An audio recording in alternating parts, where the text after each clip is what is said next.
Okay, let's see how well this works. Hey guys, it is Mindez here, and this is very different from my usual assortment of video game Let's Plays. This is going to be a Let's Play of a board game. I've got a tabletop setup, so I decided to see how well it would work. So this is one of my favourite solo/co-op board games. It is called Robinson Crusoe. It is a story-based survival island style board game.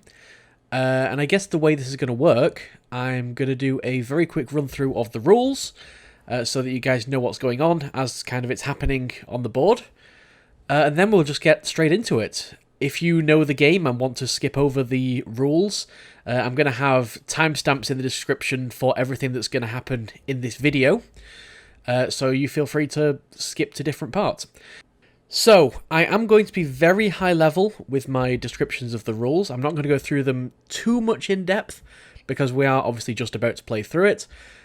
Most of the concepts I am going to explain as and when they come up, because this is Robinson Crusoe. You can see there's a lot of tokens, especially around here, that don't get used in every game.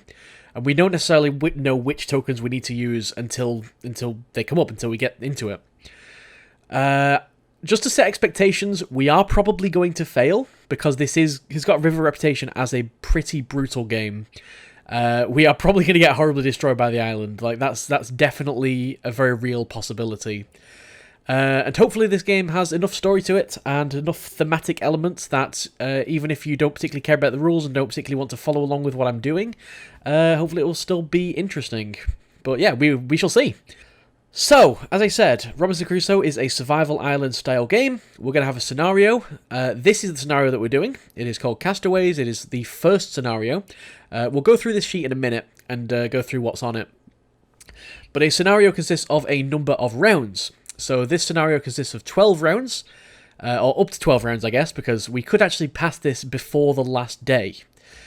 Now, if we've not met the win conditions by the end of the 12th day, then we fail, and that's it. So we do have that as a strict time limit on how long we've got to do the actions that we need to win. But honestly, I'd be surprised if we make it that far. We'll see.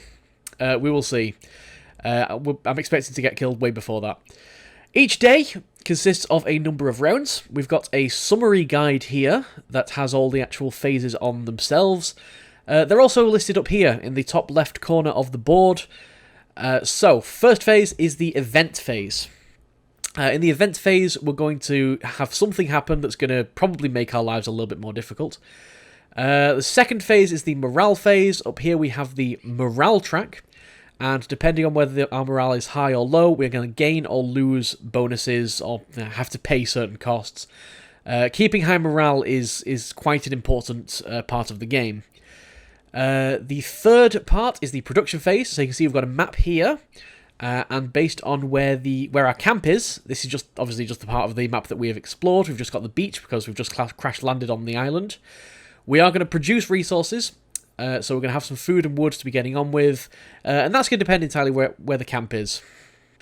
The fourth phase is the action phase. So we've got two characters. We've got the explorer and the cook, and we've got a bit of a side character, Friday, who is a side character that you put in if you've only got two characters. We are going to have 2 actions per character and 1 action for Friday that we can assign to some action on the board. And we'll go through those in a second, what the different actions are, so that you guys can know what decisions I'm making. Once we've assigned all our action pawns to actions, then we go through and resolve all those actions. So, you know, some things might happen throughout the day. After the action phase, the 5th phase is the weather phase. So there's going to be rain, there's going to be snow, there's going to be wild animals coming in and destroying our camp. It's going to be brutal. It's going to be very brutal. The weather phase is quite horrible. Finally, the 6th phase is the night phase. So this is the phase where everybody needs to eat. We get the chance to move the camp. We get a few cleanup things. We get to heal if we have any abilities to do that. And that's pretty much how a single day is going to go. We're going to run through those phases 1 to 6. We're going to do that 12 times, or as long as we survive, until we either win or lose. So, that is a very high-level overview of what's happening. We have a round tracker here. I'm just going to put that on round 1. so that we know that we know that we're on round 1. It's not rocket science. So it's called a bit of setup that I've not quite done yet. I wanted to wait until we actually started to do these on video, because this is the bit that's different between each playthrough. So here we have 9 items that we can invent. These 9 starting items are there in every scenario that you do. But we're also going to get 5 extra random inventions from this deck here. So I'm just going to shuffle this, and we are going to get 5 random starting inventions, which we can craft in addition to the 9 starting ones. So this is going to be different each scenario we play. Next up, we're going to have 2 random starting items out of this selection. There are 8 different possible starting items, and again, we're going to get 2 random ones. So again, this can make each scenario different. It can make the scenario a lot easier or a lot harder, depending on what we get. So we've got the pistol. That's pretty good. Temporarily gives you 3 weapon level, so that's something that will give us an advantage when we are hunting, or if we have to fight off any wild animals, you know, something like that. Maybe we'll find some natives. I don't know. And our second starting item is going to be an empty bottle. Wow, again, more weapon level. We've got a very offensive game ahead. So the empty bottle gives us 1 weapon level per time we use it, but that one's going to be permanent. Alright, I'm going to put a couple of tokens on these, because we can use each of those starting items twice. The last little thing we need to do, which is scenario specific, again, is to create the event deck. So the first thing we're going to do each day is draw from the event deck. We've got all these event cards. These are separated into 2 piles based on where they have a question mark or where they have a book icon. As you can see, there's a lot of event cards. We're not going to see many of them. We're only going to be using 12 of them, because there's going to be 12 rounds. We get 1 each day. So how this works is you take 6, shuffle each one individually, each pile, and then we're going to take 6 of each. 1, 2, 3, 4, 5, 6. And then we'll take the other pile. 1, 2, 3, 4, 5, 6. Alright, I'm going to put those to one side now because we are done with those. We're going to shuffle these all together. So there are 6 of each type of event card. And that is going to form the event deck. So I'm just going to put that up here in the event deck area. Just a quick explanation, in the official solo rules, you are supposed to only have 1 character, and Friday, and another character called the dog. I don't find that's a particularly fun rule set, because you only have to feed the explorer, or feed whichever character you've got. So food becomes a little bit trivial, so I find that not as fun to play. So what I like to do is take 2 characters and Friday, and we're essentially, doing a 2-player game as solo. We've got this first player token that we can switch between the characters, and whichever character has the first player token is the one that resolves events, the morale phase, stuff that happens outside of the action phase. I just find the official variant. This is an unofficial variant that a lot of people use. I just find that it's a lot better than the official solo. Maybe we'll do the official solo at some point if we do a few more scenarios. On the subject of characters, there are also a couple of other characters, the soldier and the carpenter, but I've chosen the explorer and the cook because I think they are probably the 2 easiest characters to understand. So let's just very quickly go through what is on the character cards. Starting with the explorer, you can see we've got the character icon on the left. There is a female version on the back, but we're going to go with the male version, randomly selected. On the left, we've got his picture. We don't particularly need to worry about that for now. We've got the health at the bottom, so we're going to have a red cube that's going to go on the health bar on the very far left. I'll try and keep this in frame, sorry. And that's going to move along towards the end. If that gets to the end on either of our characters, then that is one of the lost conditions. If one of our characters dies, then we have lost. The explorer also has 4 abilities that you might be able to read there, so let's go through those real quick. His main focus is on exploration, and that is evident in his abilities. So his first ability is Lucky. Discard 2 determination tokens. Determination tokens we will be getting from mainly the morale track, but there's also other effects that will give us determination tokens as well. So he can discard 2 determination tokens to reroll any green die during your action. Green dice are related to exploration, and we'll see what those do in a minute. Reconnaissance. Discard 2 determination tokens to draw 3 island tiles from the stack, look at them and choose one, shuffle the other 2 in the stack, and place the chosen one on top of the stack. That's quite useful. We can be able to like decide which tile we want to explore next. I don't know if that's going to be too useful in this scenario, because we are just going to go for exploring as fast as possible. But it is definitely an option if we are looking for one specific tile or something like that. I don't know. Motivational speech. We can discard 3 determination tokens in order to increase morale by 1 level, which is probably something that we want to do if we get the opportunity anyway. And finally, we have scouting. Discard 3 determination tokens to draw 2 discovery tokens. That's these tokens here. We're going to get those mainly from exploration, and they have some pretty good like bonuses on. So keep one and discard the other. So yeah, a little bit of a free bonus. Well, I say free bonus. It's going to cost us 3 determination tokens. The last bit that's important is this bit on the side, the shortcut. So every character has their own personal invention. So we've got the inventions that everybody can discover, and we've got an invention that only the explorer can create.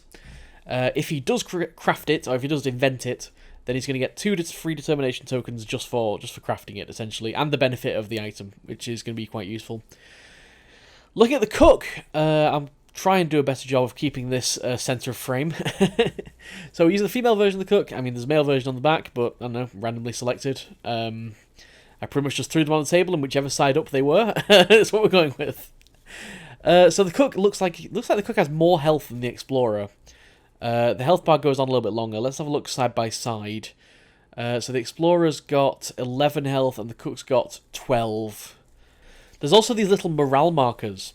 Now, when the health marker goes over that, we do lose morale.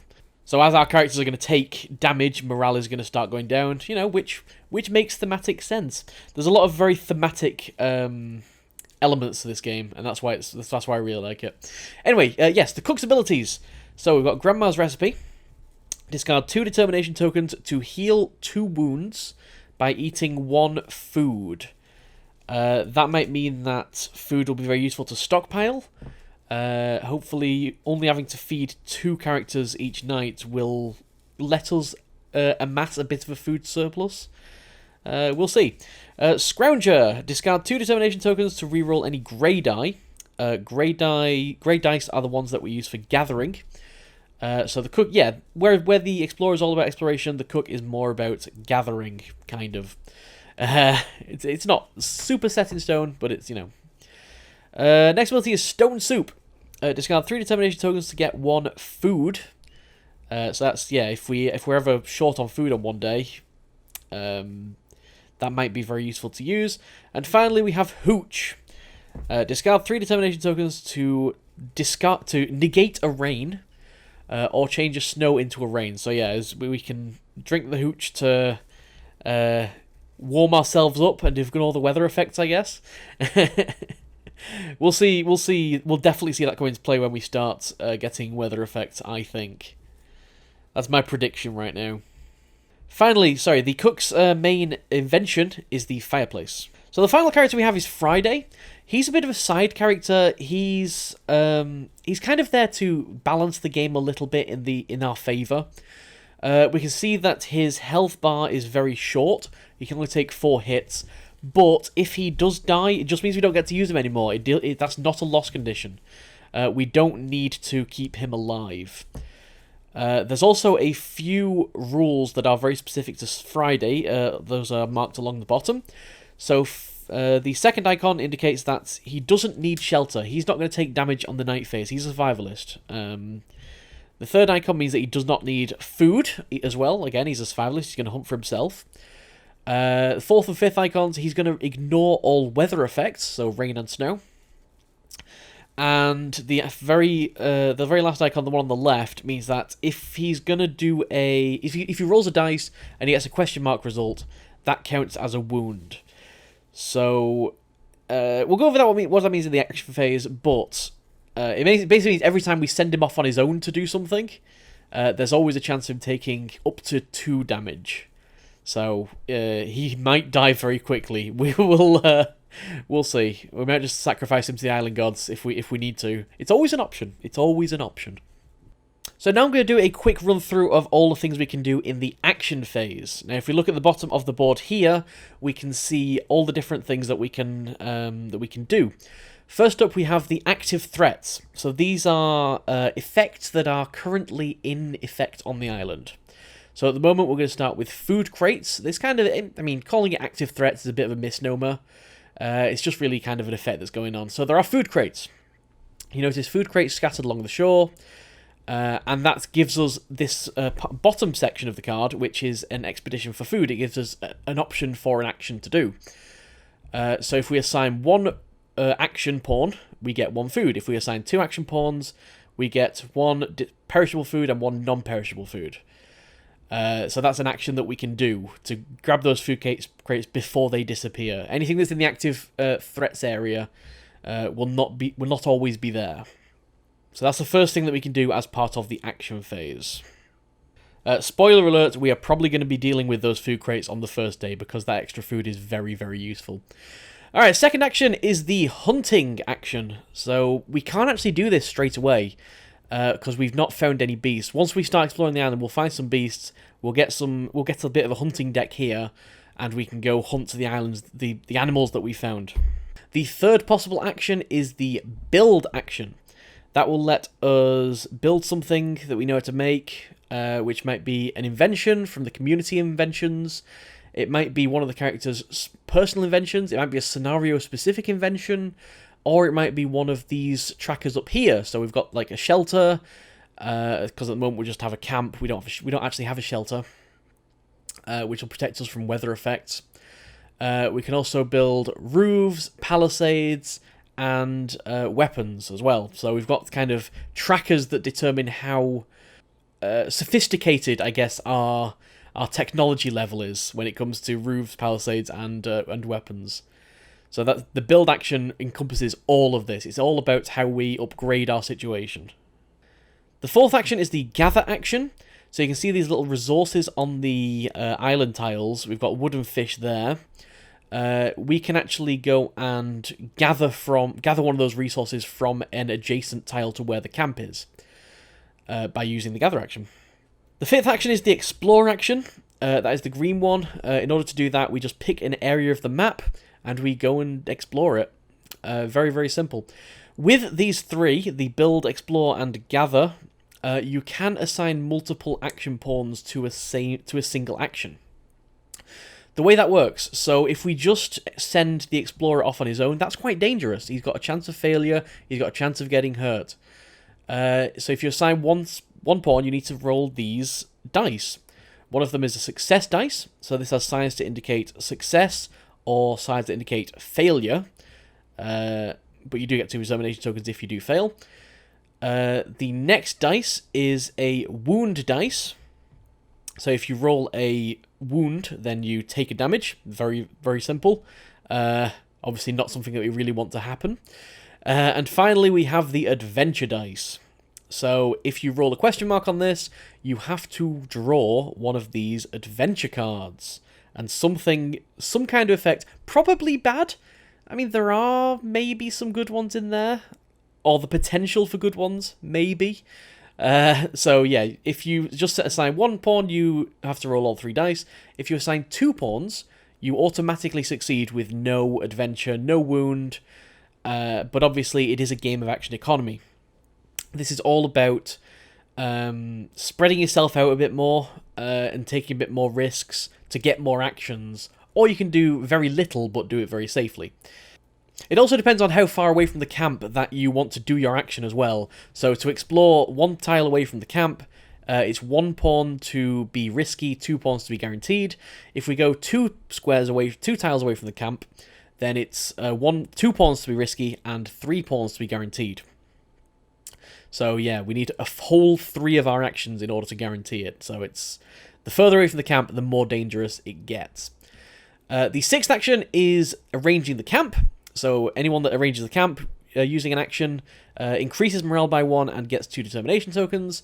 And finally, we can rest. Obviously, rest is a bit of a do-nothing action, but it does get whoever does it a little bit of health.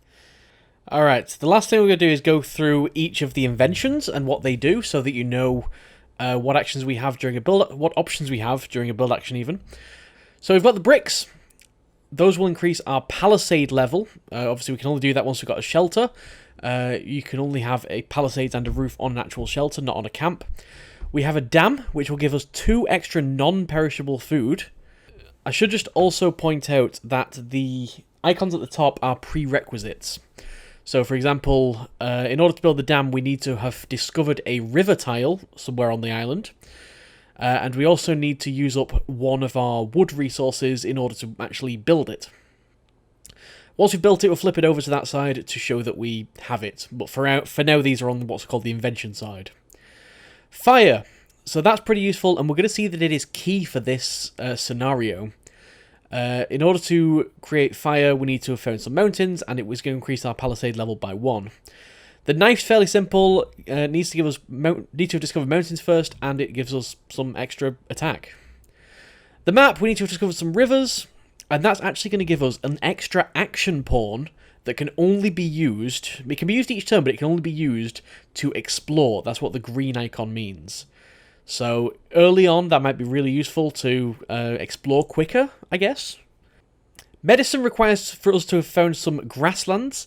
Now, medicine itself doesn't do anything on its own, but it does have a lot of cards. The game has a lot of cards that that reference it. So we might, for example, get a disease, and the card will say if you've got medicine, then nothing happens, but if you don't have medicine, then something bad happens. It's this kind of bit of mitigation for some bad effects. Next was the pot. So we need to have discovered some hills. That's going to give us the ability to turn food into health during the night phase. So if we do manage to get a surplus of food, that'll be a really useful invention. Then we have the rope. Again, we need to discover some grassland, and that's just going to give us the rope. The rope doesn't do anything in and of itself, but it might be a prerequisite for other inventions. An example right here is the bow. So you can see we need to have the rope and the knife for this, as well as spending a wood.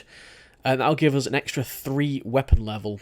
So if we manage to create the rope, knife, and bow, that's 4 weapon level right there. So which is a lot of weapon level. I don't anticipate having too much problem with weapon level. Next up, we've got the shovel. Now, you'll actually notice we've got a little white marker, because the only prerequisite for that is that we have to found the beach. We've already found the beach, because that's where we've crash landed. So I've covered that up to kind of keep track of what we can actually craft.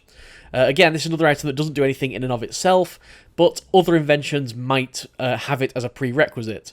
One example for that, we've got the moat over here, which requires us to have built the shovel, and also requires us to use a wood, and that can give us 2 palisade. So, yeah, it's just some inventions are very much not bonuses in and of themselves, but let us build more stuff. Next up, we've got the shield, so that requires us to have the rope and a bit of wood. That's going to give us a red action pawn. So the red action is the hunting action. So just like the map, it's going to give us an action every turn, but we can only use it for hunting. Next up is the wall. So that's going to give us 2 palisade. We do need to have discovered the brick first, which obviously is that one over there.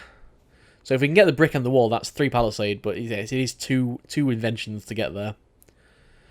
And the final item that we can invent is the pit, from the community inventions at least, is the pit, which we need the shovel and a piece of wood for. During the production phase, roll the brown wound dice. If you get a wound showing on the dice, then we get 2 extra food.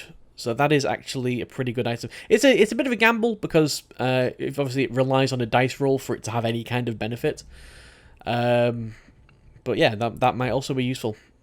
So we're just starting to think about what might be useful in what situations.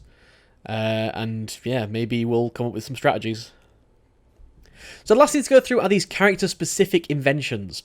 So for the Explorer, we've got a shortcut that lets us put a token on a tile adjacent to the camp. Usually in the production phase, we're going to get all the resources on the tile that the camp is on. So at the moment, we get a wood and a fish. If we have the shortcut, we can also get a free resource from an adjacent tile as well. One that we choose when we create the shortcut. So that might also be useful. And we've got the fireplace, which is the chef's personal item. That's going to let us turn food into health. So again, just like the pot, there are so many inventions, man, that are really useful, and we are not even going to make half of them. Like the action economy is such a limiter on what we're going to be able to do. And I think that is a pretty comprehensive run through of all the things that we can craft, or at least everything that you need to know going into it. We've had a look at all the different inventions, what actions we can do. So while I'm kind of deliberating over what we do, you know what decisions I've got to make and what options I have. And I've got links in the description to timestamps of this video, in case you need to come back and look and listen to anything for reference. Alright, so it is time to get into the actual scenario itself. So we've got this round marker, which is currently on day 1. Let's have a look at the scenario and see what we're going to be dealing with. So the scenario is called Castaways. It consists of 12 days. As you can see here, from day 4, we're going to start dealing with the rain dice, which is the orange dice. That has different amounts of rain on each side. And after day 7, we're going to be dealing with all 3 weather dice. So we're going to have rain, we're going to have snow, we're going to have hungry animals coming and breaking into our camp in the middle of the night. It's going to be brutal. Ideally by day 4 we need a roof. And definitely by day 7 we're going to need a roof. And some way of like heating ourselves. I don't know. We'll see. We'll just see how it goes. Scenario 1. You are castaways on a deserted island. It is the end of summer. You should prepare for winter, build a shelter, a roof, and a palisade. It will be difficult to survive during the tough months of autumn and winter. I guess that winter is reflected by this day 7 onwards, by the snow. You also have to build a pile of wood so that you can light it on fire when you spot a ship on the horizon to call for help. Okay, so I guess that is... Well, let's have a look at the goal of the scenario. You need to build the fire item, which is this one. So we need to find some mountains. Exploration is going to be critical. We need to build a fire item and a wood pile by the 10th, 11th, or 12th round to be spotted by a ship. That's these up here. We can see this little ship symbol. If we have both of these on rounds 10, 11, or 12, then we win immediately. So I've got this very special invention here, the Woodpile. The Woodpile requires 15 wood markers to complete. You can only put wood on the pile before the action phase of each round, with the exception of the mast and the oil, which are 2 of the inventions down here. The pile must be completed in stages from left to right. You can place any amount of wood onto the pile in a round, but only in 1 stage per round. So first time 1 wood marker, second time 2 wood markers, all the way up to that 5th level of wood pile. So it's going to be 15 wood in total. And the wood for the pile cannot be taken back and used for other actions. Yeah, which makes sense. Well, once we've built it, we've built it. Now, that is going to have to be done over the course of 5 days. So we need to start building that wood pile as early as possible. So we also have these discovery tiles that I've talked about that we get from exploring the island. 4 of those are scenario-specific, and those are going to be different in each scenario. We can get some herbs, we can get some oil, we can get a pirate saber, medallion of lady. We'll go through it when we draw them, if we draw them. It doesn't really matter. The other things that we see in the bottom of the corner of this is that the book icon and the totem icon have no effect. So when those come up, we'll just kind of ignore them. We also have 2 scenario-specific inventions. So we have the hatchet, which needs a mountain and a wood, but that will let us put a +1 wood token. Now, if the camp tile produces wood, that means that the camp tile will instead produce 2 wood every turn. So that's a really, really nice thing to start getting our wood supply up. Finally, we've got the mast, which is going to need a rope, a wood, and a fur, and that's going to give us 3 wood for the wood pile. So yeah, some inventions that we might need. So we've got our win condition. We know what we need to do. We have to survive till day 10 at least. That's probably going to be the hardest part of this, to be honest, if experience is any indication. And I guess off the back of that, we are ready to start. So join me next video when we will begin day 1 of Robinson Crusoe Adventure on the Cursed Island. I'm looking forward to this, guys.